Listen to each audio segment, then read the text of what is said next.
why do you think that our government could be involved in well, you know, evidence? listen, when the Warren Commission, obviously, which was run by Allen Dulles, who was the head of the CIA, who my uncle fired, found that it was a lone shooter, which was Lee Harvey Oswald.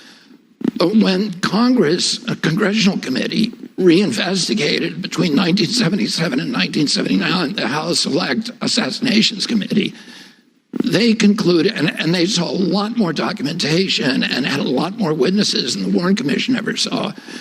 They concluded that my uncle was killed by a conspiracy. And most of the people, for example, Richard Schweitzer, who was the head of the committee, publicly said, JFK, the President of the United States, that the CIA was involved in the murder of the President of the United States. And that's quotation. Most of the people on that committee at that time believed it was the CIA, that it was believed certain people in the CIA. You were 7 at the time? 7 or 8? I was 10 when my uncle was killed. I was 14 when my father was killed.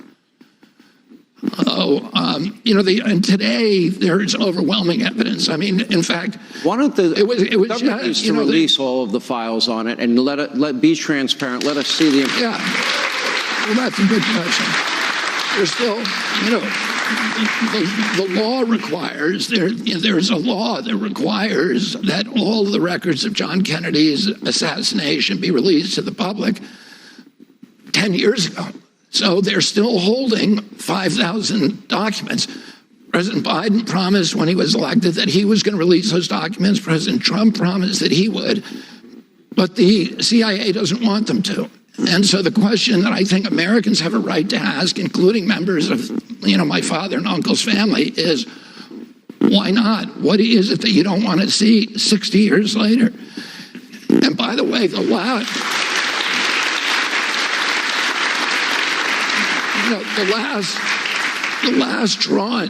tranche of documents released had documentation in there that finally got even the New York Times to admit that Lee Harvey Oswald was a CIA asset, that he was working for the CIA. So, in America, if the Warren Commission had known that back in 1964, they would have had a very different time. And the House Assassinations Committee never knew that. That was released.